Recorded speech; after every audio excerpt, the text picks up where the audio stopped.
سيدنا محمد وعلى آله وأصحابه أجمعين.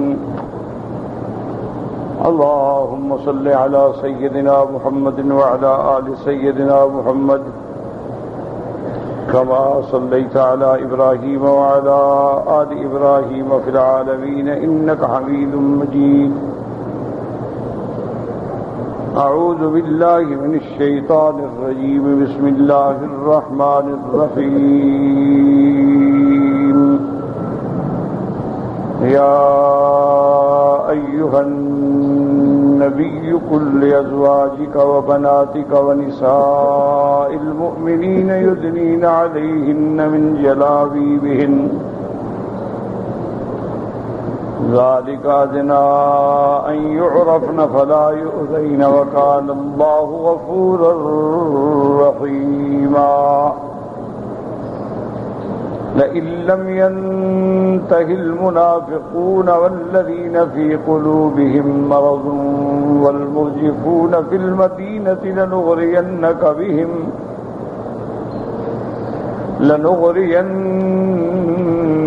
بهم ثم لا يجاورونك فيها إلا قليلا ملعونين أينما ثقفوا أخذوا وقتلوا تقتيلا. سنة الله في الذين خلوا من قبل ولن تجد لسنة الله تبديلا. قال المؤلف والمفسر رحمه الله تعالى أدام النفع بعلومه وعلومكم في الدارين آمين إلى أن قال وقوله تعالى وكان الله غفورا رحيما أي لما سلف في أيام الجاهلية حيث لم يكن عندهن علم بذلك. اللہ تبارک و تعالی نے کلام مقدس میں ارشاد فرمایا وَكَانَ اللَّهُ غَفُورًا رَحِيمًا، یعنی اللہ نے جو مسئلہ حجاب میں حکم فرما دیا کہ ایمان والے عورتیں اسی طرح ازواج رسول بنات رسول صلی اللہ علیہ وسلم سب کے لیے حکم ہے کہ اگر وہ کسی ضرورت کے تابع گھر سے نکلیں تو اپنے سروں کے اوپر لمبی چادر لیں کہ سر سے پاؤں تک ڈھانک لے، چہرہ بھی چھپ جائے اور صرف ضرورت کے تابع ایک آنکھ کو ظاہر کیا جائے. اس کے بعد اللہ پاک نے ارشاد فرمایا کہ اس حکم کے آنے سے پہلے جو غلطی ہو چکی ہے اللہ تبارک و تعالی بخشنے والے ہیں اور مہربان ہیں. چونکہ اس وقت نساء مومنین کو تو آیت حجاب کا پتہ ہی نہیں تھا، تو اس لیے عورتوں کا بے محابہ مردوں سے آنا جانا نکلنا بغیر پردے کے ہوتا تھا. تو اللہ نے فرمایا جو کچھ ہو چکا اس کو اللہ معاف کر دیں گے، آئندہ غلطی نہ ہو، آئندہ ہر حال میں پردے کا لحاظ رکھا جائے. ان کے بعد پھر اللہ تبارک و تعالی نے یہاں 3 لوگوں کا ذکر کیا ہے، اچھی طرح سمجھ رہے ہیں. ایک تو وہ ہیں جو منافق ہیں،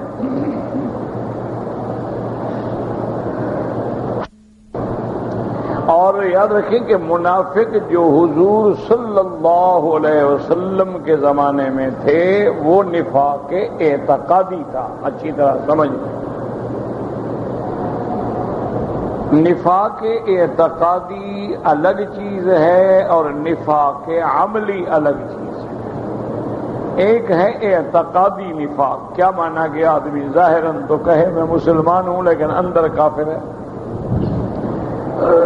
مسلمانوں سے ملتا ہے میں مسلمان، کافروں سے ملتا ہے نہیں بھئی ہم تو تمہارے ساتھ ہیں، مسلمانوں کو تو ہم دھوکہ دے رہے ہیں. جیسے اللہ نے بڑی تفصیل سے اس کی وضاحت فرما دی کہ اذا لقوا الذین آمنوا قالوا آمنا، کہ جب وہ مومنوں کو ملتے ہیں کہتے ہیں ہم ایمان والے ہیں. وَإِذَا خَلَوْا إِلَىٰ شَيَاطِينِهِمْ، اور جب اپنے کافروں کے پاس جاتے ہیں کہتے ہیں ہم تو مذاق کر رہے تھے، مسلمانوں کو دھوکہ دے رہے ہیں. اسی طرح اللہ نے فرمایا اذا جاءک المنافقون قالوا نشهد انک رسول اللہ، تو اللہ نے فرمایا کہ جب منافق آپ کی خدمت میں آتے ہیں کہتے ہیں ہم تو گواہی دیتے ہیں آپ بالکل اللہ کے رسول ہیں، اللہ نے فرمایا ہم تو جانتے ہیں کہ آپ اللہ کے رسول ہیں، لیکن واللہ یشہد ان المنافقین لکاذبون، لیکن ہم بھی گواہی دیتے ہیں کہ منافق جھوٹ بول رہے ہیں۔ تو یہ ہے نفاق اعتقادی کہ آدمی ایمان کو ظاہر کرے اور کفر کو چھپا لے، یہ تو کفر سے بھی نیچے کا درجہ ہے۔ ان کی سزا جو ہے جہنم میں وہ تو کافروں سے بھی بدتر ہے۔ اس لیے اللہ نے فرمایا کہ ان المنافقین فی الدرک الاسفل من النار، میرا نبی یہ جو منافق ہیں ان کو تو ہم نے جہنم کے سب سے نیچے والے طبقے میں رکھا ہے، کیونکہ سب سے زیادہ نقصان مسلمانوں کو دینے والے منافق۔ اور ایک ہوتا ہے نفاق عملی کہ مسلمان ہیں، اندر سے بھی مسلمان ہے باہر سے بھی مسلمان ہے، ہر حال میں مسلمان ہے، اللہ کی توحید پہ ایمان ہے، حضور کی رسالت پہ ایمان ہے، قرآن پہ ایمان ہے، لیکن عمل وہ کرتا ہے جو منافقوں والے ہیں، تو اس لیے اس کو کہتے ہیں نفاق عملی۔ جیسے کہ میرے آقا نے رحمت دو عالم نے صحیح حدیث مبارک میں فرمایا کہ آیت المنافق ثلاث، منافق کی نشانیاں جو ہیں وہ تین ہیں، اذا حدث کذب، جب بات کرے جھوٹی کرے، اذا وعد اخلف، جب وعدہ کرے جھوٹا کرے، اذا اؤتمن خان، جب امانت سونپی جائے خیانت کرے، تو یہ نفاق عملی ہے۔ اسی طرح حضور نے فرمایا اذا خاصم فجر، کہ جب جھگڑا کرے تو گالیاں بکے، یہ بھی نفاق کی علامت ہے، لیکن یہ نفاق عملی ہے، یہ نفاق اعتقادی نہیں ہے۔ یعنی یہ بندہ بہت بڑا گناہگار ہے لیکن کافر نہیں ہوگا، اس لیے کہ اندر باہر اس کا ایمان تو موجود ہے لیکن کام ایسے کر رہا ہے جو منافقوں والے کام ہیں۔ اس لیے آدمی کو ایسے اعمال سے بچنا چاہیے، اپنے اندر وہ صفتیں پیدا کرے جو ایمان والوں کی صفتیں ہیں، نہ کہ وہ صفتیں پیدا کرے جو کافروں کی یا منافقوں کی صفتیں ہیں۔ اور اسی طرح ایک مسئلہ یہ بھی سمجھ لیں کہ نفاق اعتقادی حضور کے زمانے میں تو اللہ نے بتلا دیا یہ منافق ہیں، اب ہم تو نہیں بتلا سکتے، کیونکہ دل کا معاملہ جو ہے وہ اللہ کے سپرد ہے۔ علیم بذات الصدور جو ہے وہ اللہ کی ذات ہے، علام الغیوب جو ہے وہ اللہ کی ذات ہے۔ تو اس لیے علماء نے فرمایا کہ اب منافق اعتقادی کا فیصلہ ہم نہیں کر سکتے، ہم ظاہر پہ دیکھیں گے نماز پڑھتا ہے، کلمہ پڑھتا ہے، قرآن پڑھتا ہے، بس مسلمان ہے، اب اس کا باطن کیا ہے وہ تو اللہ جانتا ہے۔ لیکن عملی نفاق جو ہے وہ نظر آ جاتا ہے کہ آدمی اپنے اعمال سے پہچانا جاتا ہے کہ جھوٹی باتیں کرتا ہے، جھوٹے وعدے کرتا ہے، امانت میں خیانت کرتا ہے، گالی گلوچ بکتا ہے، ایک دوسرے پہ لعنت بھیجتا ہے۔ المؤمن لا يكون لعانا، مومن کبھی ایسا نہیں ہوتا کہ دوسرے پہ لعنت بھیجے، ولا فحاشا، نہ مومن ایسا ہوتا ہے کہ گندی گفتگو کرے، ولا بذی، نہ گرے ہوئے اخلاق سے بات کرنے والا، مومن باوقار ہوتا ہے، مومن کی گفتگو میں بھی وقار ہوتا ہے، مومن کی چال میں بھی وقار ہوتا ہے، مومن کے کردار میں بھی وقار ہوتا ہے۔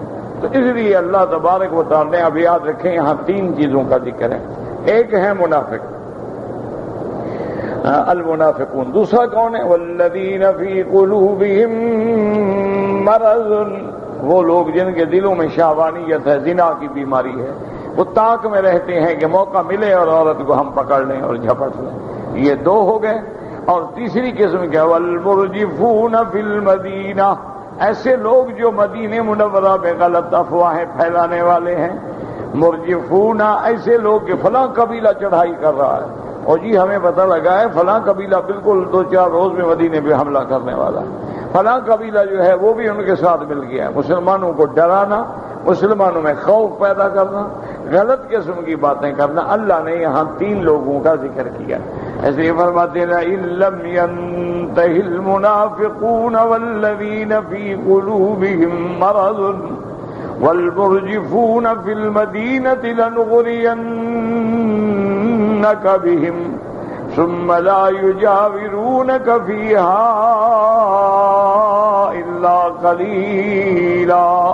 اللہ نے فرمایا میرا مدنی ان تین قسم کے لوگ جو ہیں ان پہ ہم آپ کو مسلط کریں گے، ہم آپ کو طاقت دیں گے، قوت دیں گے، اور پھر یہ آپ کے ساتھ مدینے میں زیادہ دیر نہیں رہ سکیں گے.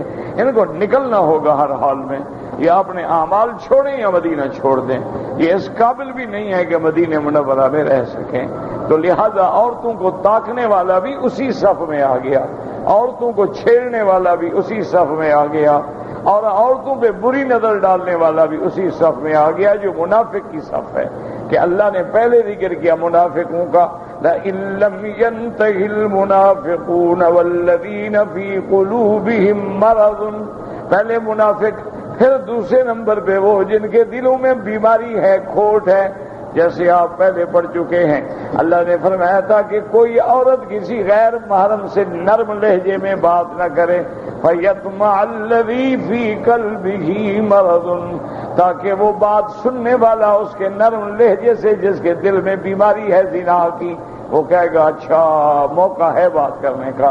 مانا یہ ہے کہ باتیں تو بڑے ٹھنڈی کر رہی ہے، میٹھی باتیں کر رہی ہے تو کام بن جائے گا. عورت اگر تلخی سے جواب دے گی تو اگلا جرأت ہی نہیں کر سکتا، کیسے بات کہے یار یہ تو بڑی چڑچڑی مزاج کی عورت ہے، آئندہ وہ جرأت ہی نہیں کرے گا بات کرنے. اس لیے اللہ نے فرمایا فَلَا تَخْضَعْنَ بِالْقَوْلِ، اپنی بات کو نرم نہ کریں، فَيَطْمَعَ الَّذِي فِي قَلْبِهِ مَرَضٌ وَقُلْنَ قَوْلًا مَّعْرُوفًا. جب بھی بات کریں تو اچھی بات کریں، صالح بات کریں، کھل کے بات کریں، تاکہ کسی دوسرے کے دل میں غلط قسم کے تخیلات پیدا نہ ہو جائیں. یہاں بھی فرمایا والذین فی قلوبہم مرض، اور اسی طرح یاد رکھو یہی لفظ منافقوں کے لیے بھی آیا ہے، یہی لفظ جو ہے منافقوں کے لیے بھی ہے.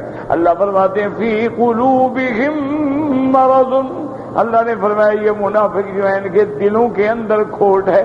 اللہ نے جہاں ذکر کیا تھا نا ایمان والوں کا ذکر، اس کے بعد ان الذین کفروا سواء علیہم، کافروں کا ذکر، اس کے بعد آیا تھا منافقوں کا ذکر ومن الناس من یقول آمنا باللہ وبالیوم الآخر وما هم بمؤمنین، کہ یہ وہ لوگ ہیں جو لوگوں سے کہتے ہیں کہ ہم ایمان لائے حالانکہ ان کے اندر ایمان نہیں.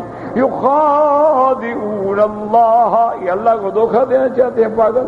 وہاں بھی ہے فی قلوبہم مرض ولہم عذاب علیم.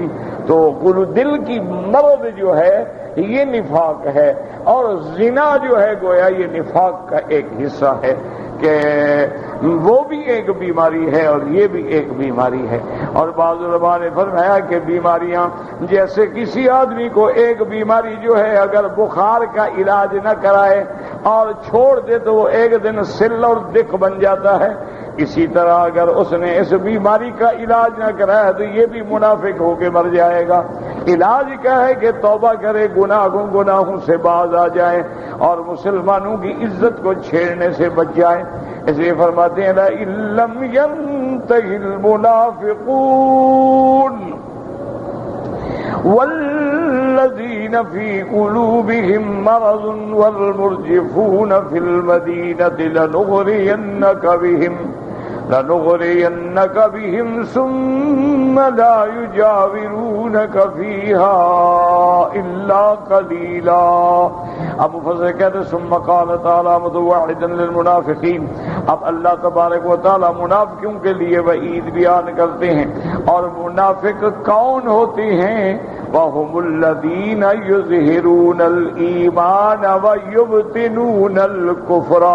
منافق اس کو کہتے ہیں جو ظاہر میں ایمان ظاہر کرے اور باطن کے اندر کفر ہو، یہ منافق ہے. اور اسلام کی تاریخ اٹھا کے دیکھ لیں کہ اسلام کو نقصان دینے والے جو ہیں وہ منافق ہیں. اتنا دشمنوں نے نقصان نہیں دیا جتنا منافقوں نے دیا۔ اللہ پاک اس کے بعد فرماتی ہیں فی والذین فی قلوبہم مرض، یہ کون ہے؟ قال اکرمۃ غیرہ هم الزنات والذین فی قلوبہم مرض، مرض کا معنی یہاں جن کو زنا کی بیماری ہے، معلوم ہوا یہ بھی بیماری ہے، یہ متعدی بیماری ہے۔ بہت سارے لوگ ہوتے ہیں، اللہ پاک ہر بیماری سے محفوظ رکھے۔ اسی لیے حضور پاک نے فرمایا وہ لوگ بھی جہنم میں ہوں گے، ان کی صفت گنی، اور آخر میں فرمایا شیخ زان، ایک ایسا آدمی جو بوڑھا ہونے کے بعد بھی زانی ہے، کہ بوڑھا ہو گیا لیکن پھر بھی زنا نہیں چھوڑتا، بال سفید ہو گئے اب بھی عشق فرماتے ہیں، اب بھی عورتوں کے پیچھے بھاگتے ہیں۔ تو یہ سب سے، اور اسی طرح فرمایا وہ سب سے بڑا مجرم ہے یزنی حلیلۃ جارہ، جو اپنے ہمسائے کی عورت پہ بری نظر رکھے، کہ ہمسایہ تو ہوتا ہے کہ تمہاری امان میں ہو، تم اس کی حفاظت کرو، تم اس کی عزت کا محافظ بنو، نہ کہ تم ان کی لڑکیوں پہ ان کی بیویوں پہ نظر رکھو۔ تو وہ بھی سب سے بڑا ملعون آدمی ہے جو اپنے ہمسائے کی عورت کو زنا کرتا ہے۔ اور یاد رکھیں کہ زنا تو زنا ہے، لیکن میرے آقا نے فرما دیا عینان تزنیان، تیری آنکھیں بھی زنا کرتی ہیں، والرجلان تزنیان، تیرے پاؤں بھی زنا کرتے ہیں، تیرے ہاتھ بھی زنا کرتے ہیں۔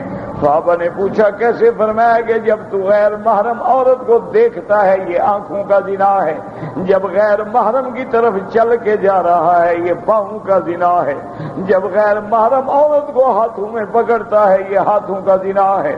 فالفرج یصدقہ او یکذبہ، اس کے بعد تو باقی یہ رہتا ہے کہ شرمگاہ ملی، حقیقتاً زنا ہو گیا یا حقیقتاً زنا تو نہ ہوا لیکن دوائی زنا جو تھے وہ پورے ہو گئے۔ تو اس لیے ہمیشہ یاد رکھیں کہ آنکھوں کا بھی زنا ہے، ہاتھوں کا بھی زنا ہے، اور پاؤں کا بھی زنا۔ اسی لیے ایک کتابوں میں روایات میں آتا ہے، آثار میں آتا ہے، ایک دن سیدنا عثمان رضی اللہ تعالیٰ عنہ اپنی مجلس میں بیٹھے ہوئے تھے، اور ایک آدمی آ کے مجلس میں بیٹھا۔ حضرت عثمان رضی اللہ تعالیٰ عنہ نے تھوڑی دیر کے بعد فرمایا ما بال رجال، کیسے لوگ ہیں مجلسوں میں آ جاتے ہیں اور زنا ان کی آنکھوں سے ٹپک رہا ہوتا ہے۔ تو والا یہ ہے کہ زنا کا اثر ہوتا ہے۔ اسی لیے علماء کہتے ہیں زنا کی ایک بدبو ہوتی ہے، جیسے نیکی کی خوشبو ہوتی ہے، زنا جہاں ہوتا ہو اس مکان میں، اس علاقے میں، اس گلی میں بھی ایک بدبو ہوتی ہے۔ ایک تو حق ظاہری بدبو ہے نا، ایک مانوی بدبو ہوتی ہے۔ تو اس لیے زانی آدمی کا چہرہ، زانی آدمی کی آنکھیں جو ہیں وہ پکار پکار کے بتلاتی ہیں کہ یہ زانی ہے۔ اسی طرح شرابی ہے تو اس کی آنکھیں جو ہیں وہ بتلاتی ہیں کہ یہ شرابی ہے۔ اسی طرح اس کا لہن جو ہے، لہجہ جو ہے وہ بتلاتا ہے کہ یہ زانی ہے اور یہ کس قسم کی گفتگو کرنے والا ہے۔ تو اسی لیے اللہ نے حکم دیا اپنی نظروں کو پاک رکھو، اور یاد رکھو جس طرح غیر محرم عورت کے چہرے پہ نظر ڈالنا حرام ہے، اسی طرح امرد لڑکا جس کی داڑھی نہ ہو اس کے چہرے پہ نظر ڈالنا بھی حرام ہے۔ وہ بھی اتنا گناہ ہے جتنا غیر محرم عورت کے چہرے پہ نظر ڈالنا۔ اسی لیے دیکھیں نا، بعض لوگ لڑکوں کی بیماری میں مبتلا ہیں، اپنی بیویاں چھوڑ رکھی۔ اللہ کے ہر حکم میں حکمت ہے، اللہ تعالیٰ کے ہر حکم میں حکمت ہے۔ اور یہ بد عمل سب سے پہلے قوم لوط میں آیا تھا، اس لیے اللہ کے نبی نے ان کو فرمایا انکم لتاتون الفاحشۃ ما سبقکم بها احد من العالمین انکم لتاتون الرجال شہوۃ من دون النساء۔ اللہ کے پیغمبر نے فرمایا ظالمو، تم نے ایسا گناہ کیا ہے کہ تم سے پہلے انسان اور جنوں میں کسی نے یہ گناہ نہیں کیا۔ سب سے پہلے لواطت کا گناہ کرنے والی قوم لوط ہے کہ وہ مردوں سے بدفعلی کرتے تھے۔ اور آج تو لوگ اتنا ترقی کر گئے ہیں، یہ جو آپ ترقی یافتہ ملک سمجھتے ہیں، نہ یورپ ہے اور فلان ہے اور امریکہ ہے اور یہ ہے، وہاں لڑکا لڑکے سے باقاعدہ نکاح ہوتا ہے، قانوناً تحفظ ہے اس کو۔ وہ کہتے ہیں یہ ہماری آزادی ہے، یہ ہمارے رائٹس ہیں، یہ ہماری حق ہے، اس کی مرضی ہے وہ لڑکے کو بیوی بنائے، اس کو مرضی ہے لڑکی کو بیوی بنائے۔ اچھا عورت عورت کے ساتھ شادی کرتی ہے، مرد مرد سے شادی کرتا ہے۔ انا للہ و انا الیہ راجعون۔ دعا کریں اللہ تبارک و تعالی۔ یہ باقاعدہ قانون ہے پارلیمنٹ میں، اور بڑے بڑے لوگ ان کے جو ہے نا، بعض منسٹر گورنر اس بیماری میں مبتلا ہیں، بڑے بڑے سینیٹر، بڑے بڑے پارلیمنٹیرین، سارے اس بیماری میں، اس لعنت میں مبتلا ہیں۔ اچھا بعض تو کھل کے کہتے ہیں کہ ہاں ٹھیک ہے، یہ میری ایک عادت ہے، میری آزادی ہے، میرا منشا ہے۔ کیسی تمہاری آزادی ہے؟ یہ کہاں کی آزادی؟ ہر آزادی کی ایک حد ہے۔ یعنی عجیب بات ہے، یہ قوم کوئی ایسی الٹی ہے، اللہ کا غضب ایسا آیا، ٹریفک کا قانون توڑو تو جرم ہے، لیکن انسانیت کا قانون توڑو تو کوئی جرم نہیں۔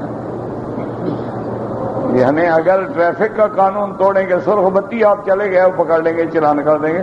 اور یہ وہ چیز ہے بدبختوں کے جس میں انسانیت کی توہین ہے، بیماری ہے، ایڈز کا سبب ہے، اور سب سے بڑی لعنت ہے کہ مرد مرد سے بدفعلی کرے۔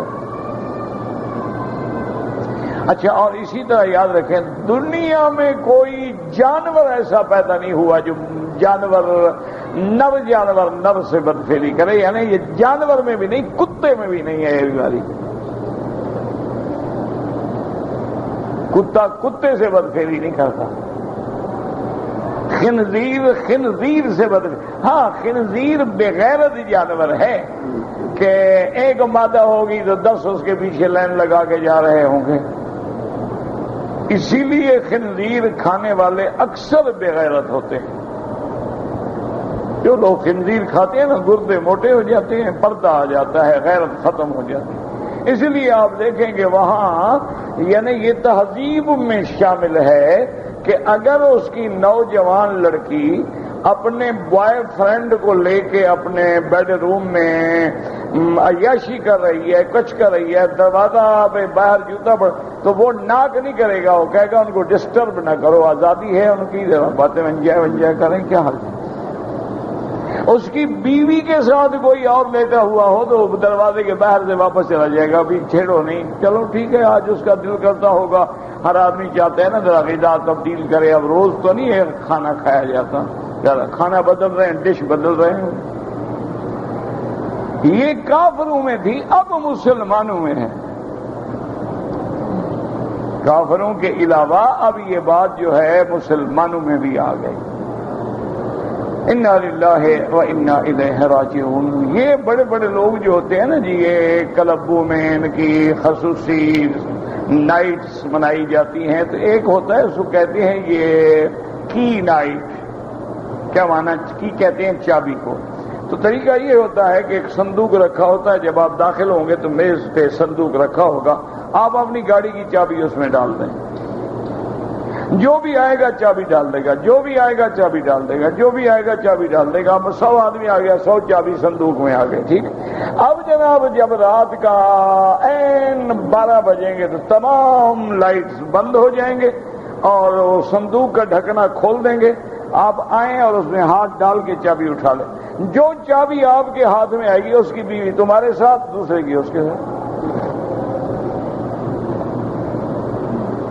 یہ اب مسلمانوں ہیں۔ انا للہ و انا الیہ راجعون۔ اللہ تبارک و تعالی معاف کرے۔ ایک دفعہ میں ایک کالم پڑھ رہا تھا کہ کسی بڑے آدمی کی بیگم رات نائٹ کلب میں گزار کے آئی، تو صبح اس کو خیال آیا کہ میں تو رات کلب سے شلوار کے بغیر آ گئی، نشے میں تھی نا، آگے گاڑی میں بیٹھ گئی، ڈرائیور لے آیا، گھر چلی، صبح خیال آیا شلوار نہیں ہے، تو اس نے اپنا نوکر بھیجا کہ کلب میں جا کے پتہ کرو کہ میری شلوار جو ہے وہاں رہ گئی ہے تو وہ لے آؤ۔ وہاں گیا، انہوں نے کہا کہ بیگم سے پوچھو یہاں تو کئی پڑی ہوئی ہیں، کوئی نشانی تو بتائے نا کہ اس کی کون سی ہے۔ یہ مسلمانوں کی بات کر رہا ہوں، کافروں کی نہیں، ہندوؤں کی نہیں، سکھوں کی نہیں، وہ تو کافر ہیں، جہنمی ہیں، جو مرضی ہے کریں۔ یہ بات ہے جناب آپ ان لوگوں کی جو حضور کا کلمہ پڑھتے ہیں اور کہتے ہیں ہم عاشق رسول بھی ہیں ماشاءاللہ، اور ماشاءاللہ میلاد شریف بھی مناتے ہیں، آیت کریمہ بھی پڑھواتے ہیں، اور گھر میں ختم شریف بھی پڑھواتے ہیں، قرآن شریف بھی پڑھواتے ہیں، اور جب کوئی مصیبت پڑ جائے جناب پھر بڑا خدا کو یاد کرتے ہیں۔ اللہ اکبر۔ اسی لیے قرآن کہتا ہے نا کہ جب میں اپنے بندے کو پکڑتا ہوں نا پھر فذو دعاء عریض، پھر وہ بڑی چوڑی چوڑی دعائیں کرتا ہے، اور جب میں انعام کر کے چھوڑ دیتا ہوں تو پھر بھول جاتا ہے کہ میرا بھی کوئی خدا تھا، کوئی نماز ہے، قرآن ہے، روزہ ہے، حج ہے۔ انا للہ و انا الیہ راجعون۔ بس دعا کریں۔ اصل بات یہ ہے کہ اب دعائیں بھی تو منظور نہیں ہوتی نا، کہاں جائیں؟ اللہ اکبر۔ مشکل یہ ہو گئی نا میرا بھائی کہ دعائیں بھی تو گندی زبان جو ہو، دیکھو جی زبان اندر گندی ہو۔ ایک مثال مشہور ہے، ایک بندہ گیا، اس نے کہا حضرت کنویں میں گئے ایک کتا مر گیا ہے، کتنا پانی نکالیں؟ میرے جیسا کوئی جاہل مولوی تھا، اس نے کہا 100 ڈول نکال لو بس کافی ہے۔ دوسرے کو نے کہا یار وہ تو پاگل مولوی ہے، 200 ڈول نکالنے۔ تیسرے کے بعد کیا، اس نے کہا نہیں یار ہم دونوں نے غلط مسئلہ بتایا ہے، 300 ڈول نکالو، کتا ہے۔ پھر اس کے بعد وہ صحیح عالم کے پاس گیا، اس نے کہا پہلے کتا تو نکالو، پانی تو بعد میں نکالنا ہے، پہلے کتا تو نکالو، کتا پڑا رہے تم 2000 ڈول بھی نکالو کیسے پاک؟ تو اندر کی اب زبان ہماری کتی پلید پڑی ہوئی ہے تو دعا کیسے قبول ہو؟ کیونکہ لفظ تو اسی زبان سے نکلنا ہے، درود تو ہم نے اسی زبان سے پڑھنا، اور یہ گندی ہے۔ اسی لیے کسی نے کہا تھا نا کہ 1000 بار بشویم دہن بمشک و گلاب، میرے مدنی اگر میں اپنی زبان کو 1000 دفعہ گلاب کے عرق سے بھی دھو ڈالوں، تیرا نام لیتے ہوئے ڈرتا ہوں بے ادبی نہ ہو۔ ہنوز نام تو گفتن کمال بے ادبی۔ اور اب تو جناب سگریٹ ہاتھ میں ہوتی ہے، اور جی ہم مدینہ شریف گئے یار بڑا مزہ آیا جی، ماشاءاللہ جی روزے پہ بیٹھے رہے جی، سگریٹ ہاتھ میں، بڑا ملعون ہے بھئی یہ شخص، نام روزے والے کا لے رہا ہے اور ہاتھ میں سگریٹ۔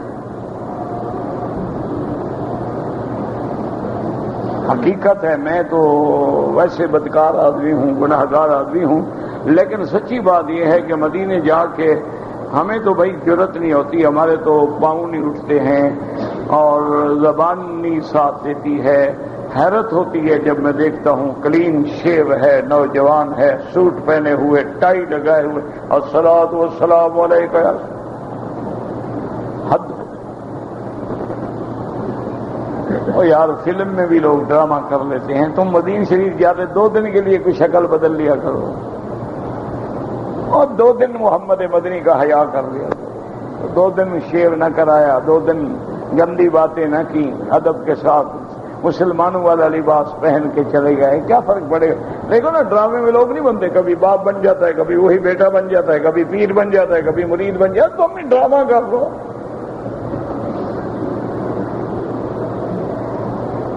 اتنی جرت تو نہ کرو، اتنی گستاخ تو نہ بنو کہ کہیں اللہ کی پکڑ کا ذریعہ بن جائے۔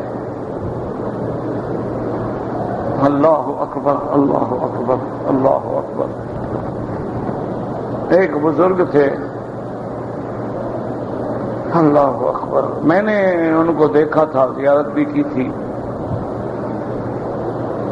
میزار اپنا قدمین الشریفین میں بیٹھتے تھے، عصر کی نماز وہیں پڑھتے، عشاء پڑھ کے حرم کے بند ہونے کے وقت نکلتے تھے۔ میں نے ان کو سلام پڑھتے ہوئے نہ دیکھا، ہم بھی تو بے وقوف لوگ ہوتے ہیں نا، طالب تو بے وقوف ہوتا ہے نا۔ تو ایک دن میں ان کے پیچھے لگ گیا،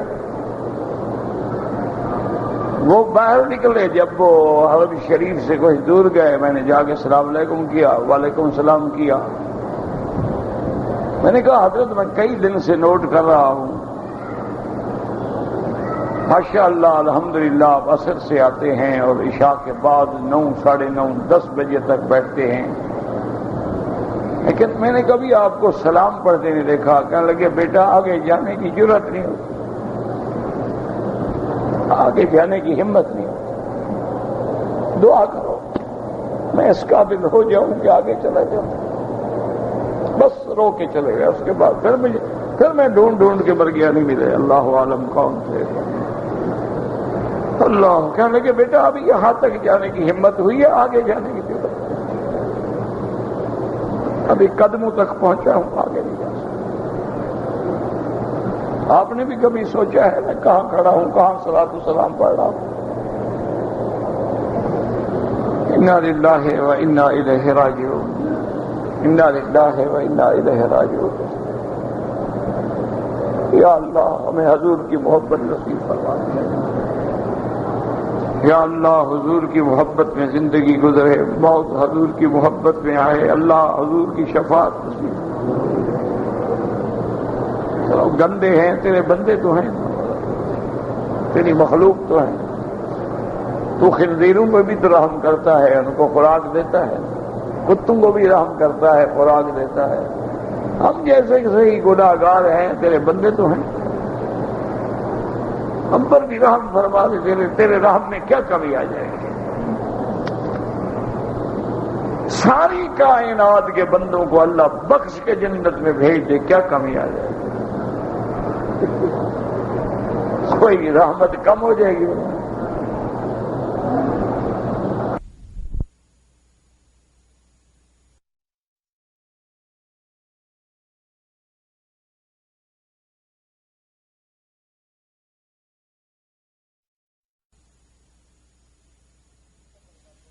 اس طرح فرماتے ہیں, حدیث مبارک میں آیا کہ اللہ تبارک و تعالی دو بندوں کو جہنم سے نکالیں گے.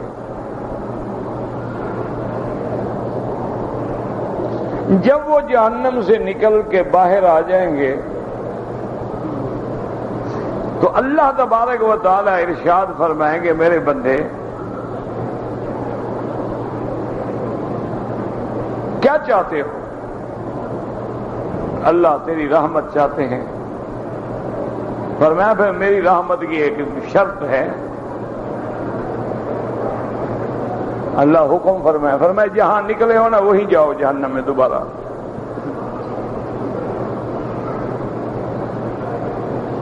ایک تو فوراً چلا گیا. جب وہ جہنم میں گیا اللہ نے حکم دیا خبردار یہ میرا حکم کی تعمیل میں آ رہا ہے, بندے کو اب میں دیکھ رہا ہوں ٹھنڈی ہو جائے. دوسرا کھڑا رہا. اللہ نے فرمایا تم کیوں نہیں گئے. کہا اللہ میاں مجھے آپ کی رحمت سے امید تھی کہ کریم جو ہوتے ہیں نا کبھی کسی کو معاف کر کے پھر دوبارہ سزا نہیں دیتے.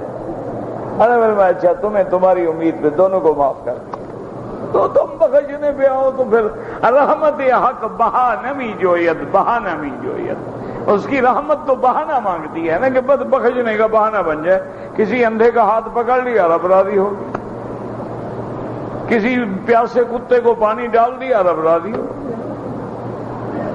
کسی زخمی بلی کو اٹھا کے اس کو پانی پلا دیا, پٹی باندھ دی, رب راضی ہو گئی. چلو اس کو میری مخلوق پہ رحم ہے, جاؤ تم پہ ہم نے رحم کر. اور وہ نہ چاہیں تو پھر 80 سال پیغمبر دعا مانگتے رہیں اور قبول نہ کریں. اس کی مرضی ہے کہ اللہ کا نبی ہے, پیغمبر ہے, اور بیماری ہے, تکلیف ہے, ملک چھن گیا, اولاد چھن گئی, خاندان چھن گیا, گھر سے باہر ہے, محلوں میں رہنے والا جھوپڑی میں بیٹھا ہے. رب انی مسنی الضر وانت ارحم الراحمین.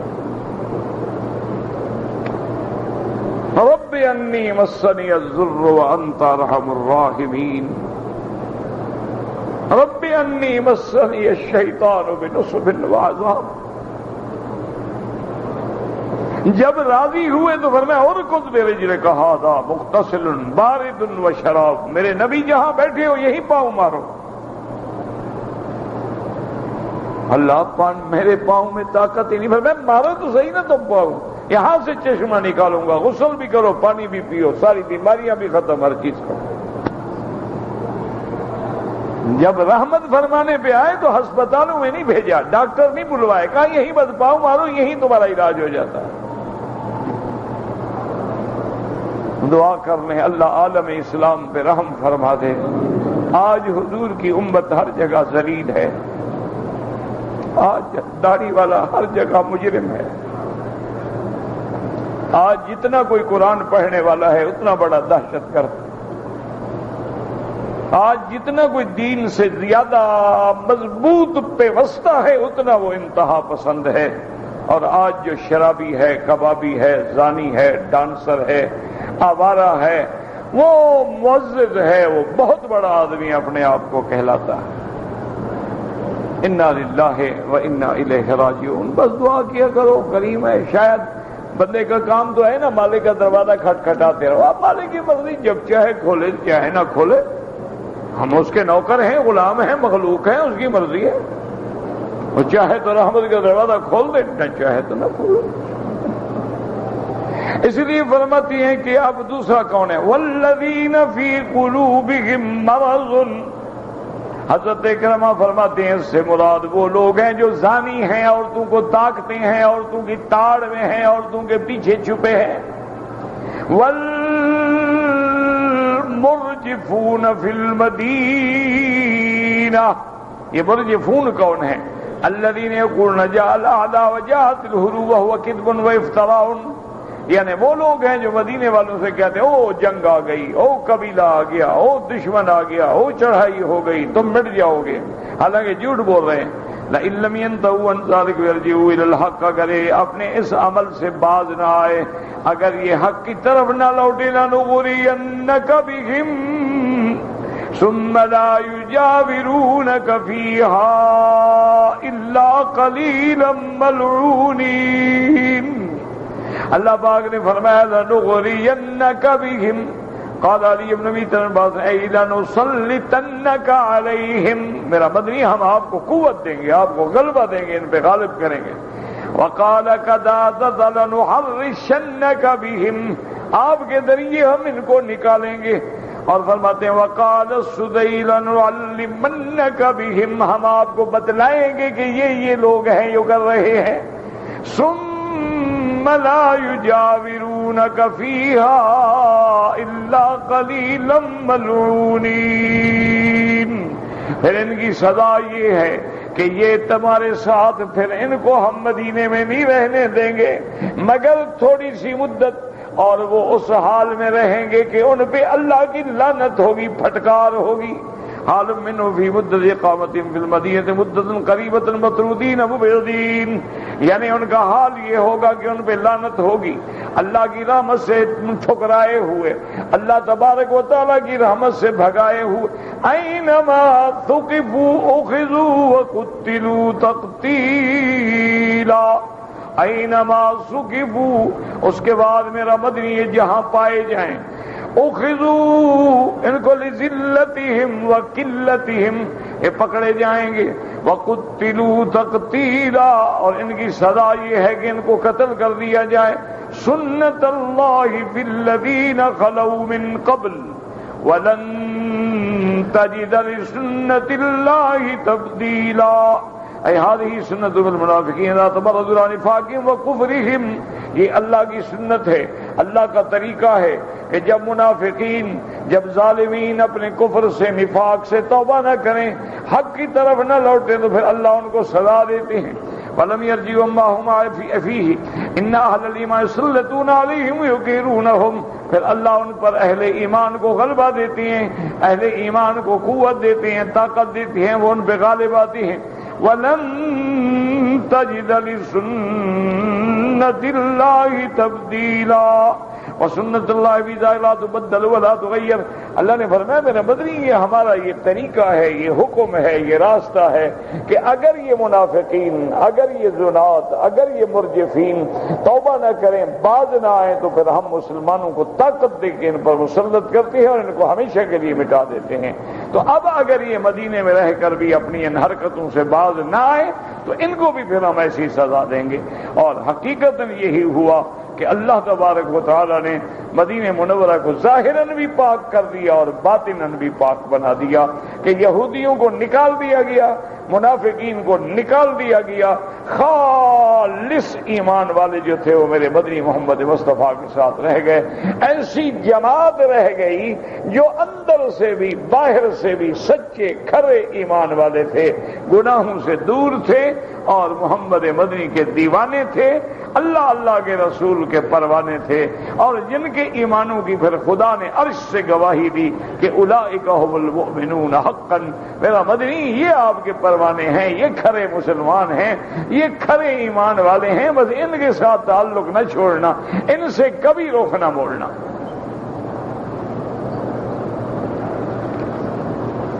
يسألك الناس عن الساعة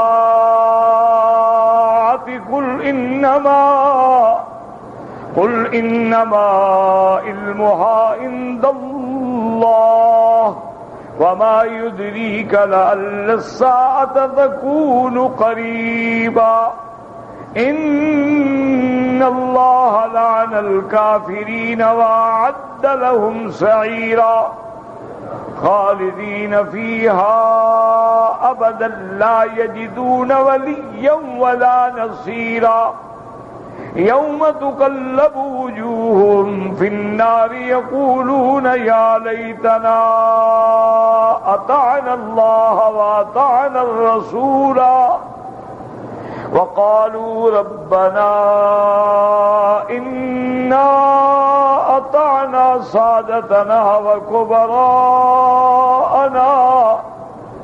وأذلونا السبيلا ربنا آتهم ضعفين من العذاب والعنهم لعنا كبيرا۔ اب ان آیات میں اللہ تبارک و تعالی نے ارشاد فرمایا ہے قیامت کے بارے میں۔ یاد رکھیں کہ 3 ایسے مسائل ہیں جن کو اصول دین کہا جاتا ہے۔ علماء اپنی مصطلحات میں کہتے ہیں الاصول الثلاثہ، الایمان بالثلاثیات، یہ 3 مسئلے ہیں بنیاد، یاد رکھ لو۔ اگر ان میں ذرا سی بھی لچک آئے تو بندہ ایمان سے گیا۔ اور سارے قرآن میں، تورات میں، انجیل میں، زبور میں، صحائف میں یہی بنیادی مسئلے جو ہیں وہ 3۔ سب سے پہلا مسئلہ کیا ہے؟ توحید، اللہ کی توحید الوہیت، توحید ربوبیت، توحید فی الاسماء والصفات والافعال، یہ یعنی توحید کی ساری قسمیں جو ہیں وہ اصل۔ اور یہ واقعی بات ہوتی ہے، اب دیکھو نا، رات ہے تو دن نہیں، دن ہوگا تو رات نہیں، توحید ہے تو شرک نہیں، شرک ہے تو توحید۔ ذرا شرک آیا توحید گئی، اور جہاں توحید نے جھنڈا گاڑ دیا شرک ختم۔ یہ تو ضدین ہے نا، کبھی اکٹھے نہیں ہو سکتے کہ ایک دل میں توحید بھی ہو شرک بھی ہو، نہیں نہیں، اللہ فرماتا ہے نہیں، شرک ہے تو جاؤ بس، تو مشرک بنو بس۔ توحید کا تو معنی یہی ہوتا ہے نا کہ جب کلمہ ہم پڑھتے ہیں تو لا کی تلوار چلا کے سب آلہہ باطلہ کو اڑا دیتے ہیں مگر الہ حق، لا الہ الا اللہ، کہ کوئی معبود برحق نہیں مگر اللہ بس۔ تو پہلا مسئلہ کیا ہوا؟ توحید۔ جب توحید آئی تو رد شرک خود بخود آ گیا۔ دوسرا مسئلہ کیا ہے؟ اثبات نبوت و رسالت، کہ تمام اللہ کے نبیوں پہ ایمان ہو اجمالاً، کہ سب نبی برحق، سب رسول برحق، تفصیلاً ایمان اس نبی پہ جس کی ہم امت ہیں۔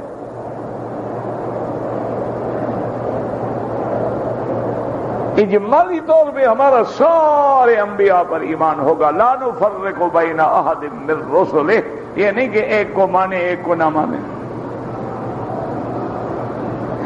نبوت پر بھی ایمان کیا ہوگا کہ یہ اللہ کے رسول ہیں، اللہ کے نبی ہیں، اللہ کے عبد ہیں، یہ بشر ہیں، انسان ہیں، اولاد آدم ہیں، اللہ نے ان کو رسالت و نبوت کے لیے چن لیا ہے۔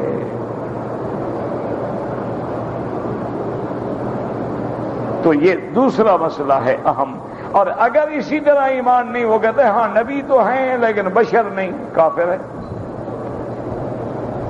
اگر کہ بشر تو ہیں لیکن نبی نہیں، بات ایک ہی ہے، کافر ہے۔ کان یوں پکڑو یا یوں پکڑو۔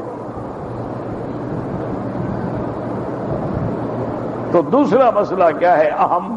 نبوت و رسالت، کہ اللہ نے جتنا نبی بھیجے، جتنا رسول بھیجے، سب برحق۔ اور تیسرا مسئلہ کیا ہے؟ قیامت۔ قیامت کے بارے میں بھی ہمارا ایمان ہو کہ ہم نے مرنا ہے، مرنے کے بعد اٹھنا ہے، اللہ کے آگے پیش ہونا ہے، حساب ہوگا، کتاب ہوگا، جزا ہوگی، نام اعمال ہوں گے، فیصلہ ہوگا، پھر جنت والے جنت میں جائیں گے، جہنم والے جہنم میں جائیں گے۔ تو اگر اس پر بھی ایمان نہ ہو تو بندہ مسلمان نہیں ہو۔ توحید پر ایمان نہیں تو بندہ مسلمان نہیں، نبوت اور رسالت پر ایمان نہیں تب بھی مسلمان نہیں، اور اگر قیامت پر ایمان نہیں تب بھی مسلمان۔ اور ایک بات یاد رکھیں، علماء نے کہا ہے اور واقعی ان کی بڑی اہم بات ہے، ذرا غور کیا کرو، فکر کیا کرو، تدبر کیا کرو۔ اللہ یہ جو 1 گھنٹہ دیتے ہیں، آدھا گھنٹہ دیتے ہیں نا، ذرا باثر خیالات چھوڑ کے قرآن کی طرف دماغ کو لگاؤ۔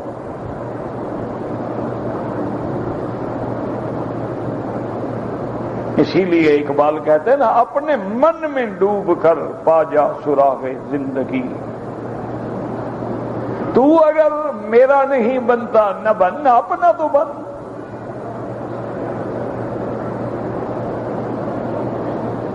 تو قرآن کا معنی ہی یہی ہوتا ہے میرے بھائی کہ قرآن جب سنو یا پڑھو نا تو قرآن میں ڈوب جاؤ۔ امام قرآن پڑھ رہے ہیں، ایک ایک لفظ پہ غور۔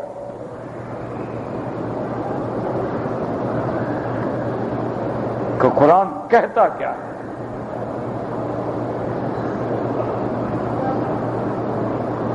تو علماء یہ کہتے ہیں، یاد رکھو کہ توحید کا تعلق ہماری فطرت سے ہے، کہ فطری طور پہ ہر بندہ لازم یہ یقین رکھتا ہے کہ میرا پیدا کرنے والا کوئی ہے۔ دیکھو نا، اب یہ ایک ٹشو کا ڈبہ ہے، کوئی بیوقوف ہے جو یہ کہے یہ خود بخود زمین سے نکل آیا؟ تو کوئی اس کے بنانے والا ہے، ڈیزائن کرنے والا ہے، لکھائی کرنے والا ہے، اس میں رومال ترتیب سے رکھنے والا ہے، پھر اس کو پیکنگ کرنے والا ہے، پھر مشین اس کو باہر نکالنے والی ہے، پھر بڑی بڑی فیکٹریوں سے دکانوں پہ آتا ہے، دکانوں سے ہم خریدتے ہیں، ہم خرید کے پھر اپنے ضرورت کے لیے لے آتے ہیں۔ تو صرف ایک ڈبے پہ جب نظر ڈالو تو لازماً ماننا پڑے گا کہ کوئی بنانے والا ہے۔ اتنی کائنات پہ نظر ڈالو تو اس کے بغیر بنانے والے کے بن گئی ہے۔ یہ کوئی بات ہے کو جی خود بخود مادے سے، تو چلو مادے کو کس نے پیدا کیا؟ اور جی خلایا جو ہے نا، انسان خلوی ہے، خلیات جو ہے بڑھتے ہیں، چلو پہلا خلیہ کس نے پیدا کیا؟ اور جی یہ پروٹوپلازما، چلو پروٹوپلازما کو کس نے پیدا کیا؟ اور جی یہ نیوٹران اور الیکٹران ملتے ہیں، چلو ان میں یہ نیوٹران الیکٹران والی سب سے پہلے صفتیں کس نے پیدا کی؟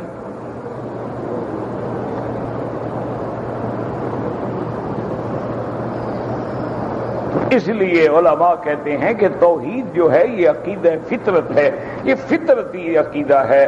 یعنی ایک بندہ بچہ پیدا ہو، اس کو پہاڑ پہ بٹھا دیں، ایک بکری جائے دودھ پلاتی رہے، بچہ بڑا ہو جائے، کوئی مولوی نہ ملے، کوئی بندہ نہ ملے، کوئی السلام علیکم نہ کرے، وہ بھی یہ ضرور کہے گا کہ کوئی ہے جس نے یہ پہاڑ بنایا، غار بنائی، آسمان بنائے، زمین میں کوئی ہے کو مجھے سمجھ نہیں آتا لیکن ہے صحیح۔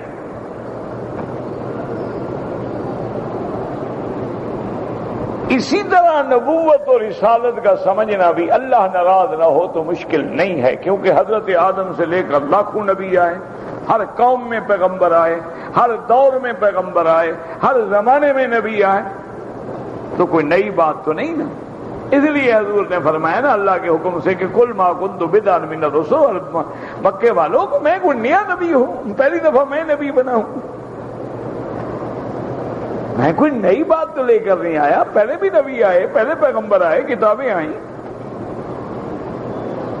لیکن قیامت پر ایمان لانا بڑا مشکل ہے،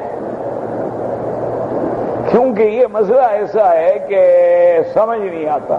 اس لیے یاد رکھا کریں بعض مسائل محض سماعی ہوتے ہیں، جیسے بعض احکام محض تعبدی ہوتے ہیں، یاد رکھیں۔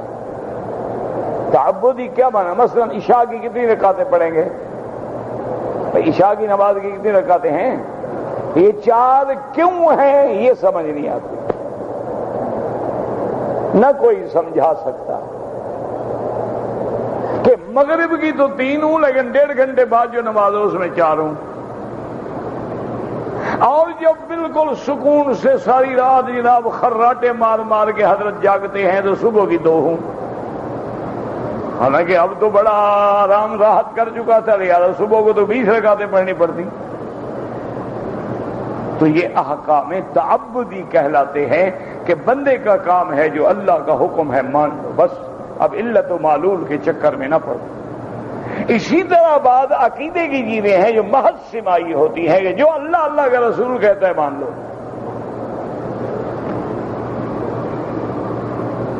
اپنا عقل لڑاؤ گے تو پھر بات نہیں بنے گی۔ اسی لیے کافر قیامت میں کہیں گے نا قالوا لو كنا نسمع او نعقل، یا تو ہم مان لیتے یا پھر کچھ سوچتے، ہم نے نہ تو پیغمبروں کی بات مانی نہ خود غور کیا، آج جہنم میں پڑے ہیں۔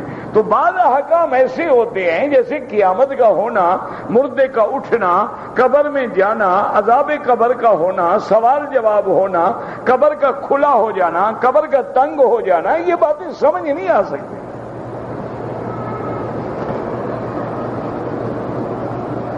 یہ باتیں سمجھنے کے نہیں ہوتی، لیکن لوگ قبریں بناتے ہیں پتھر کی، سنگ مرمر کی قبریں بناتے ہیں، باقاعدہ اس کا اندر جناب وہ تابوت رکھتے ہیں، تابوت سندل کی لکڑی کے ہوتے ہیں، 10 سال کے بعد بھی کھولو تابوت اسی طرح رکھا ہوا ہے، تو وہ تو نہیں ملا ہے تو کیسی قبر مل جاتی ہے؟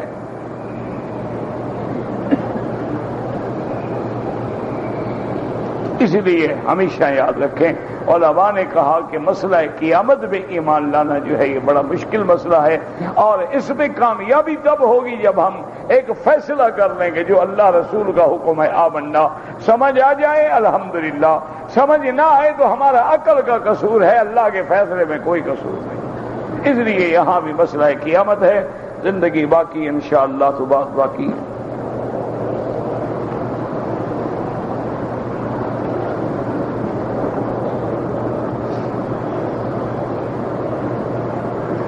کہتے جی کہ میرے والد زندہ ہیں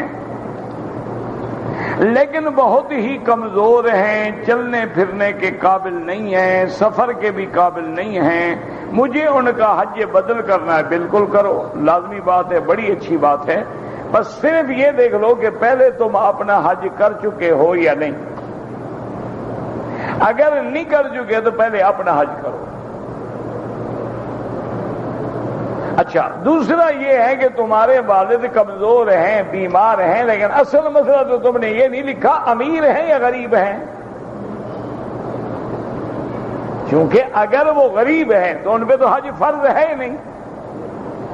تم حج بدل کرو گے تو نفلی حج ہوگا، ان کو نفلی حج کا ثواب ملے گا، فرض تو ان پہ ہے ہی نہیں نا۔ فرض تو اس پہ ہوتا ہے جو غنی ہو، پیسے والا ہو، صاحب استطاعت ہو۔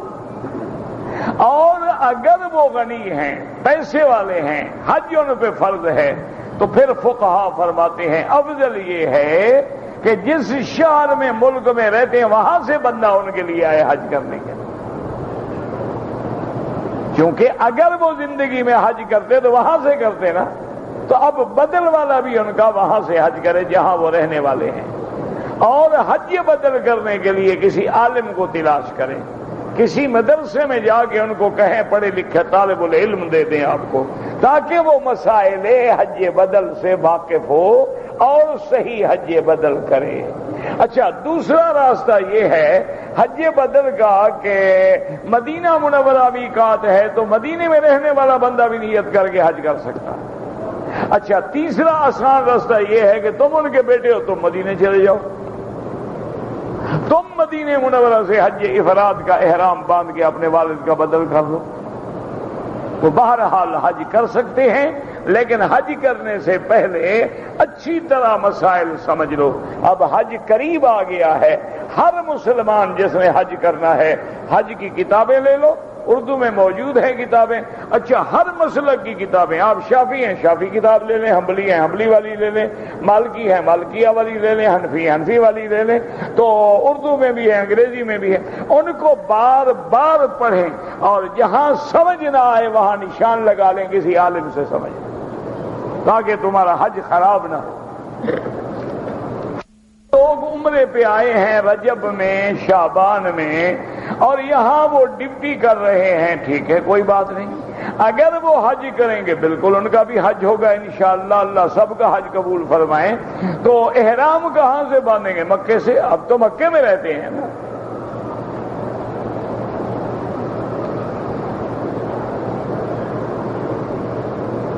آدمی استنجا کرے اور نماز کا وضو نہ کرے، قرآن اٹھا کے پڑھ سکتا ہے نہیں؟ قرآن ہاتھ لگانا اس وقت ہے جب باوضو ہو کے ہاتھ لگائیں، یاد ہے تو پڑھ سکتے ہو۔ کہ قرآن پڑھ سکتا ہے بے ادبی ہے، اگر تکبر ہے تو بہت بڑا گناہ ہے، اگر تھکا ہوا ہے پھر بھی یہ ہے آرام کر لے اور جب قرآن پڑھے ادب کے ساتھ بیٹھ کے پڑھے، کیونکہ میرے آقا نے رحمت دو عالم نے قرآن نمازوں میں تو پڑھا ہے، قرآن کھڑے ہو کے تو پڑھا ہے، ایک ایک آیت پہ ساری رات گزاری ہے، لیکن کبھی لیٹ کے نہیں پڑھتے تھے کہ لیٹے ہوئے ہیں اور ٹانگ پہ ٹانگ رکھی ہوئی ہے اور قرآن پڑھ رہے ہیں۔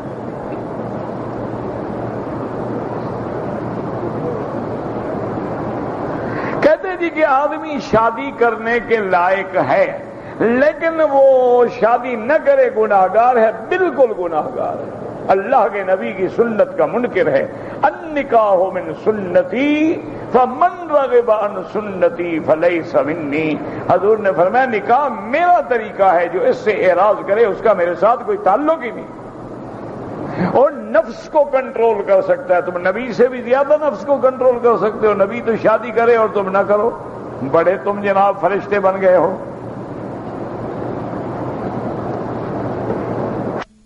میں آ رہا تھا پیرس سے، ایئرپورٹ پہ بیٹھا تو جہاز 2 گھنٹے لیٹ ہو گیا،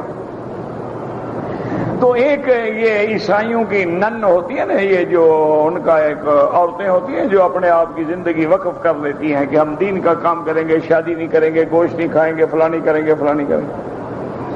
اچھا، ان کی کتابوں میں یہ بھی لکھا ہوتا ہے کہ جب وہ نن بنتی ہے نا، اللہ معاف کرے، تو اللہ کی بیوی ہو جاتی ہے۔ تو وہ اتفاق سے کہ نن آ گئی میرے پاس، آ کے مسئلہ پوچھنے لگ گئی، کہنے لگی آپ ناراض تو نہیں ہوں؟ میں نے کہا نہیں بالکل نہیں ہوں گا۔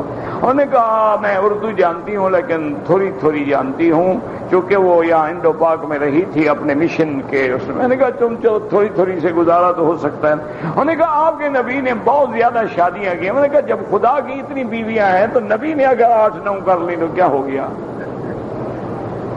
کہتی ہے کیا مطلب؟ میں نے کہا تم نن نہیں ہو گئے؟ میں نے کہا خدا کی بیوی نہیں ہوتی نن؟ کہتی ہاں۔ میں نے کہا کتنی ننیں ہوں گی دنیا میں؟ لاکھوں ہوں گی۔ میں نے کہا اللہ میں آگے لاکھوں ہیں تو وہ نبی کی نو تو ہونی چاہیے۔